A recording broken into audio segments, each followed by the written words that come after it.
This is another reaction to the jailing of Jussie Smollett, and this is in regards to the Libertarian Party and their reaction, and the reaction of men to, Jussie Smollett potentially getting raped in jail for 150 days. And I just want to preface this with, first, I was molested when I was 8 and 9 by my dad. I have written about what happened to the evidence. There's no remaining physical evidence because it was basically 25 years ago. I have a rib injury that still pops, and I can feel it, and someone can feel it if they touch my side. So evidence still exists that I was molested, and the last time my dad tried to molest me is when he caused that injury. He didn't successfully molest me that time. But yeah, I've detailed this, 21 incidents, potentially as many as 21 incidents of abuse because my memories aren't complete from that time. I noticed in my mid-20s that I had some missing memories, and I realized years later that I had been abused. That's number one. Number two, I know Jussie Smollett case has nothing to do with sexual abuse or rape or molestation, but you're going to see why I brought this up. This is my statement. More people in the Libertarian Party, and more men in general, need to understand that, well, this just applies to the Libertarians. The Libertarian pledge to oppose the use of violence to solve conflicts and disputes should include and does include sexual violence, i.e. rape, i.e. prison rape. We are not supposed to support the use of prison rape to solve conflicts or disputes because we're against violence. And that includes sexual violence, which is another term for rape, in case anyone doesn't understand fully. Whether you think Jussie Smollett is guilty or not, getting raped is not going to make him start telling the truth. He will be saying the exact same thing when he gets out of jail that he's been saying the whole time. Rape doesn't make people stop being criminals. Rape doesn't make people less angry. Rape tends to make people more angry and probably more likely to commit sexual violence and other types of violence. And rape is not an official part of the convict sentence. So why do people condone and even laugh about prison rape all the time?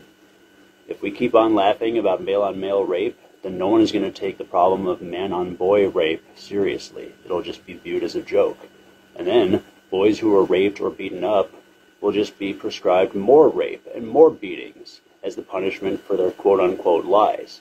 Because it's like, oh, you lied about someone raping you. Gotta punish you, gotta throw you in jail where you'll get raped by a man, which you don't want to do. The only thing Smollett is guilty of is failing to prove what he has claimed. I have made a claim against my father, and I have failed to prove it. I don't want to go to jail the next time that I go to the police to tell them that my father molested me, because it's true. And the fact that there's no evidence doesn't mean it didn't happen. Here's proof that I have a rib injury.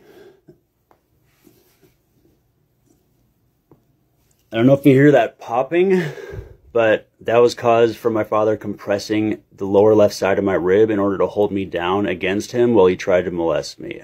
So you might have a reaction like, that's kind of gruesome. It's like, yeah, no one wants to hear the gory details of sexual assault or molestation or an attack on the street. No one wants to hear it when you say, here's the rope around my neck. I'm keeping it there because I don't want to tamper with the evidence, because the police could accuse me of tampering with the evidence. Like, you don't always have evidence in rape and molestation cases. And even if you do have evidence, whether it's a rape case or an assault case like Jussie Smollett, the cops don't always accept it as clear, convincing, and compelling evidence, or as enough evidence. The fact that you don't have enough evidence in the opinion of the police doesn't mean the attack didn't happen to you. This is what I'm saying. This is what I've been saying the whole time for 3 years. Nobody has falsified, nobody has proven wrong anything Smollett has said. They've just said, these appear to be inconsistencies.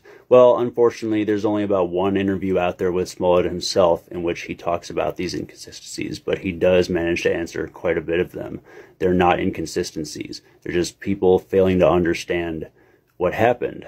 And I also should talk about how Smollett was hesitant to call the police. He debated with the friend that he was, the male friend that was at his apartment at the time of the attack.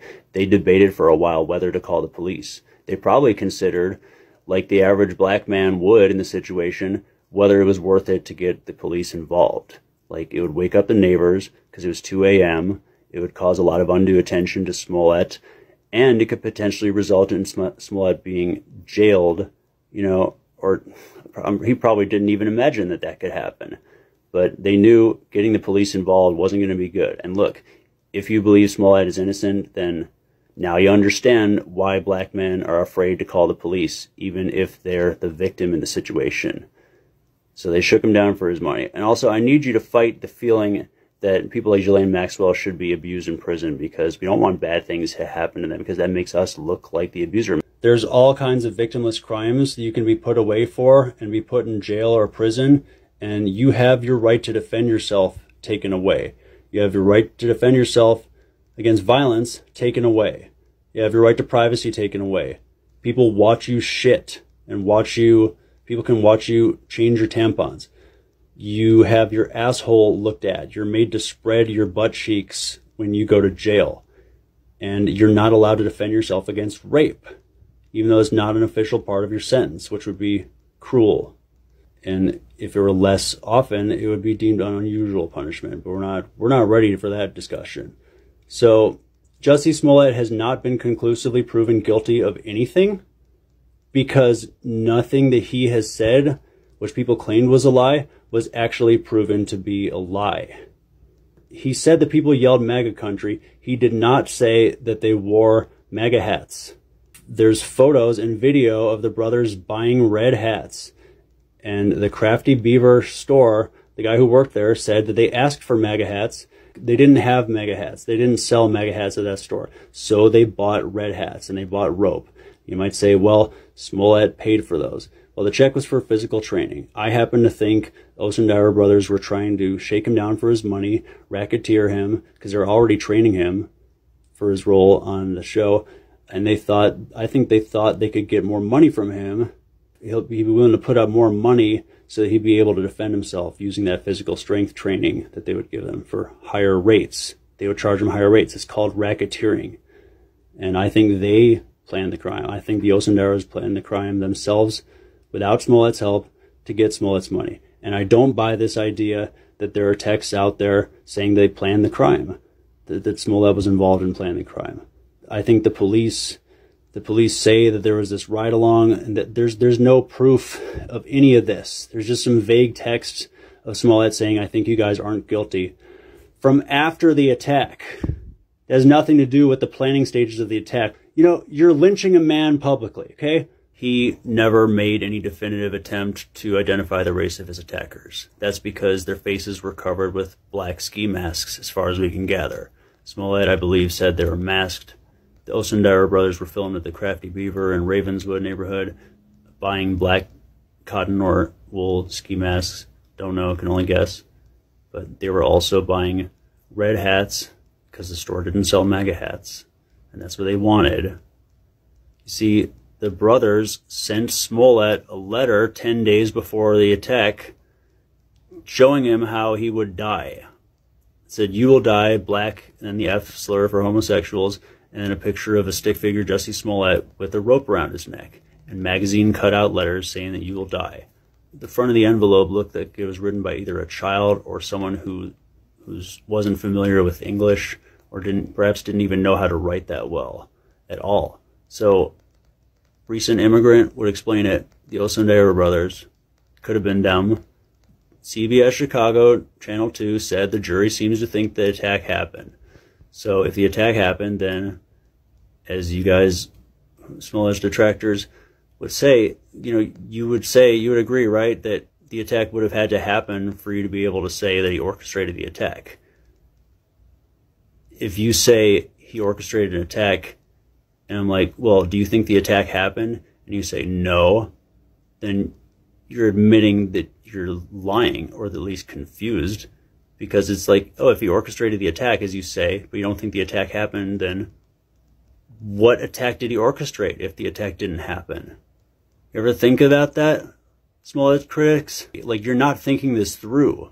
There's no evidence that he lied about anything. Therefore, he shouldn't be in jail and have his right to defend himself get taken away from him. That's not fair.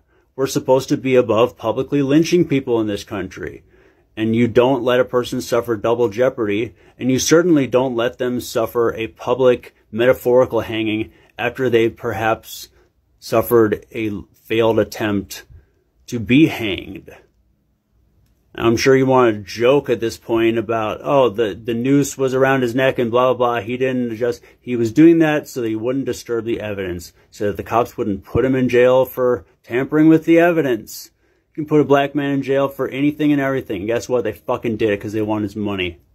Allowing someone to be raped in prison is a form of torture. We shouldn't allow people to come to harm like that in a free country, and we should even consider solitary confinement to avoid